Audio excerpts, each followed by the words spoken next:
बहुत से लोग मुझे कहते हैं कि आपके क्या विचार हैं, ये किसान भाइयों की समस्या चल रही है, इसका क्या समाधान हो सकता है।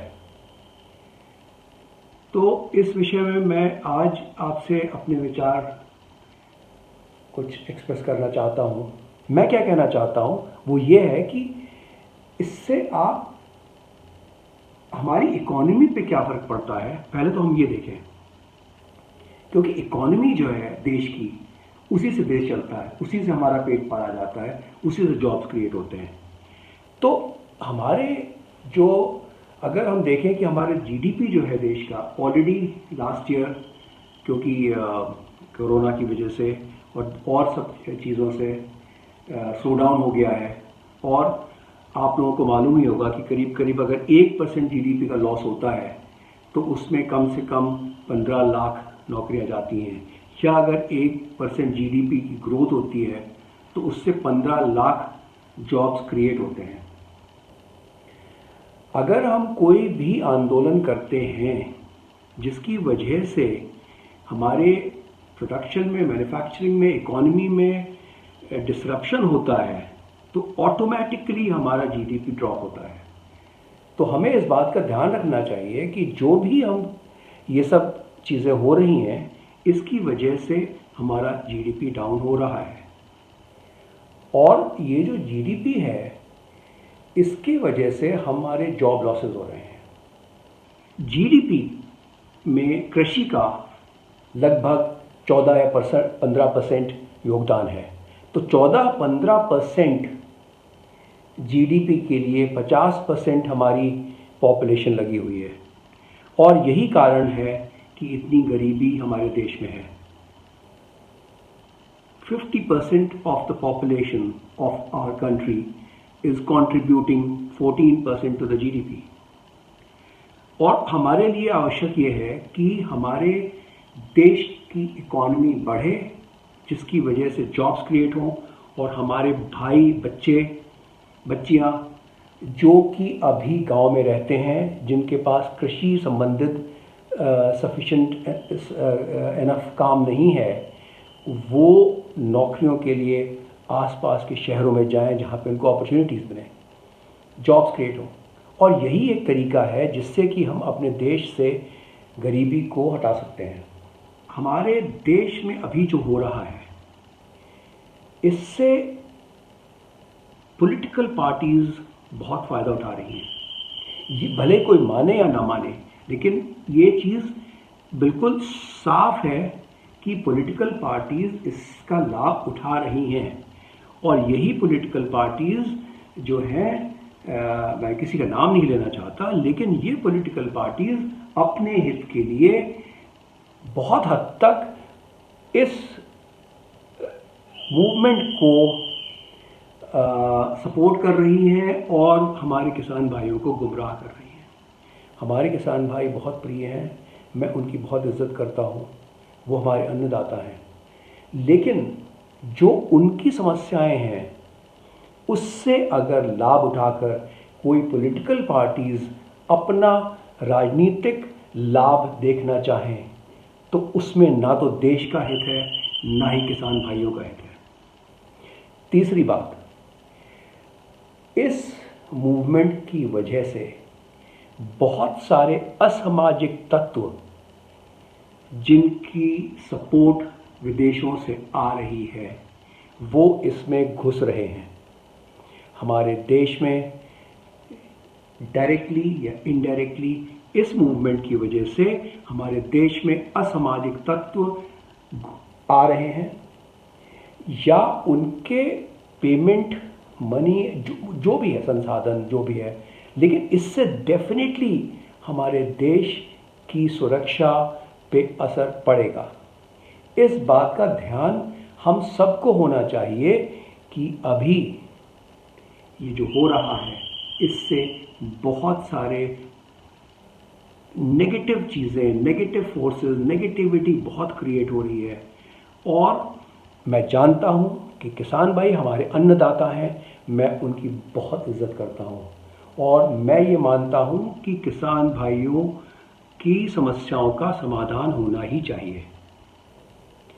हमारे अन्नदाता जो कि अपना खून पसीना एक करके हमारे लिए अनाज उगाते हैं, उन अन्नदाताओं की समस्याओं का समाधान होना ही चाहिए।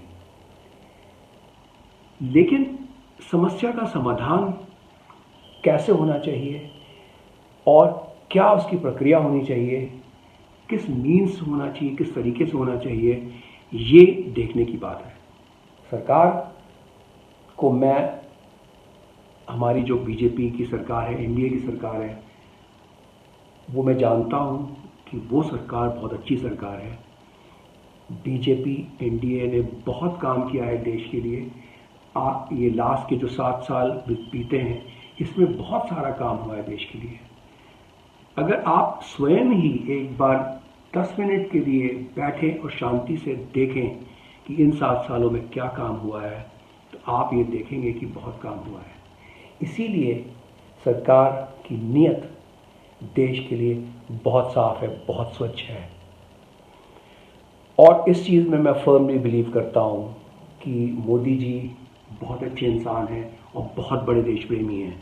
वो ऐसा काम कभी नहीं कर सकते जो कि हमारे किसान भाइयों के हित में ना हो, जो देश के हित में ना हो।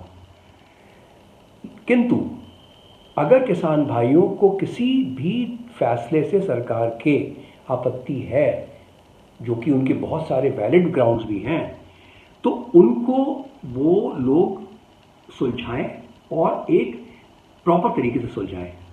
उसके लिए प्रॉपर तरीका क्या हो सकता है? इतने सारे राउंड्स ऑफ टॉक्स हुए लेकिन कोई समाधान नहीं निकला। और आप बोलेंगे कि भाई ये तो आप पुरानी बातें कर रहे हो, लेकिन पुरानी बातें मैं नहीं कर रहा, मैं नई बातें बताना चाह रहा हूँ। वो ये कि इस समस्या का समाधान सबसे पहले इस चीज़ में है कि हम विश्वास रखें एक दूसरे के ऊपर। अगर आपको किसान भाइयों को ये कहा जाए कि भाई ये सरकार तो किसानों के खिलाफ है, ये किसानों के साथ ये करती है, ये वो करती है और किसानों के खिलाफ है, तो आपके मन में एक ऑटोमेटिकली एक शक आ जाएगा कि भाई हाँ, ये तो सरकार जो है ये किसानों के हित में नहीं सोचती। ये शक मिटना चाहिए।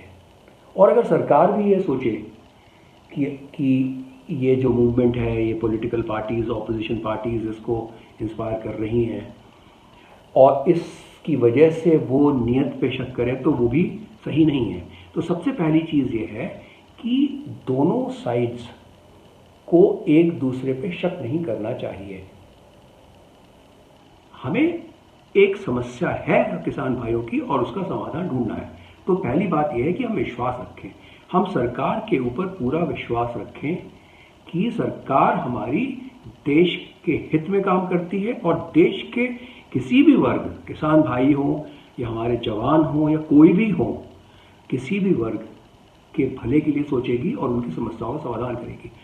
तो हम विश्वास रखें और इस विश्वास के साथ एक पॉजिटिव माइंड के साथ हम सरकार से बात करें। सरकार ने तो बहुत सारी बातें कही भी हैं कि चलो 1.5 साल तक इसको हम पॉज पे कर देते हैं, तो और भी बातें निकल सकती हैं। लेकिन मेरी रिक्वेस्ट है किसान भाइयों से, हमारे अन्नदाताओं से, कि प्लीज़ आप इस चीज़ में ना जाएं कि आपको कोई क्या बता रहा है। आप प्लीज़ सरकार में विश्वास रखिए। जिस सरकार ने 7 साल देश के लिए इतना अच्छा काम किया है, वो सरकार हमारे अन्नदाताओं की समस्याओं का समाधान भी करेगी। इसीलिए प्लीज़ आप आज गणतंत्र दिवस पे प्लीज़ मेरे आपसे अपील है कि कृपया आप हमारी सरकार के ऊपर विश्वास रखिए और उनसे नेगोशिएट करिए। और जो भी बातें सरकार कहती है, आप नए प्रपोजल रखिए। हो सकता है कि पार्लियामेंट्री कमेटी एक बना दी जाए जिसमें कि डिफरेंट पार्टीज़ हों, या अगर आपको जो कमेटी सरकार ने बनाई है, सुप्रीम कोर्ट ने बनाई है, उस पर अगर आपको विश्वास नहीं है तो आप सरकार से कह सकते हैं कि भाई ये सदस्य और होने चाहिए। Parliamentary committee could be formed और समथिंग एल्स। लेकिन ये तभी होगा जबकि रिप्रेजेंटेटिव दोनों साइड से हों और हम लोग ये समझें कि देश का हित ही हम सबका हित है। इकॉनमी, हमारे जो गांव के लोग हैं, जैसे मैंने पहले बताया, उनको तो शहरों में आना ही है काम के लिए। नहीं तो अगर वो सारे के सारे लोग गांव में ही रह जाएंगे तो हमारे गरीबी नहीं हट सकती, सब गरीब रहेंगे। इसीलिए उसके लिए हमें ये करना है कि हमारी इकॉनमी जब इम्प्रूव करेगी तो तब हमें अपॉर्चुनिटीज़ होंगी कि हमारे गांव के लोग शहरों में आए, उनको जॉब्स मिले। उसके लिए आवश्यक ये है कि हमारे किसान भाइयों की जो समस्याएं हैं उसका समाधान हो। और प्लीज़ आज विश्वास रखिए देश के ऊपर और सरकार के ऊपर, और इस विश्वास के साथ अपने पॉइंट्स को रखिए। और मेरा मानना ये है और मेरा पूरा विश्वास है कि हमारी सरकार आपकी बातें सुनेगी और आपकी समस्याओं का समाधान करेगी। समस्याओं का समाधान करना ही सरकार की ड्यूटी है और सरकार इसके लिए पूरी तरह से कन्विंस्ड है और रेडी है कि वो सरकार जो है हमारी समाधान करेगी। और इस विश्वास के साथ आगे बढ़िए और शांतिपूर्वक बढ़िए। ऐसा कुछ भी मत करिए जिससे कि हमारी इकॉनमी में नेगेटिव इम्पैक्ट हो और हमारी इकॉनमी की वजह से हम सब, आप सबका नुकसान हो और देश की छवि खराब हो। Thank you very much. बहुत बहुत धन्यवाद। भारत माता की जय। वंदे मातरम। भारत से बड़ा, हमारे देश से बड़ा महान कोई देश नहीं है इस दुनिया में। और मैं ये अपने दिल से कह रहा हूँ, मैंने बहुत सारे देश देखे हैं, कोई हमारे देश जैसा देश है ही नहीं इस दुनिया में। इसीलिए सदा ही भारत माता की जय।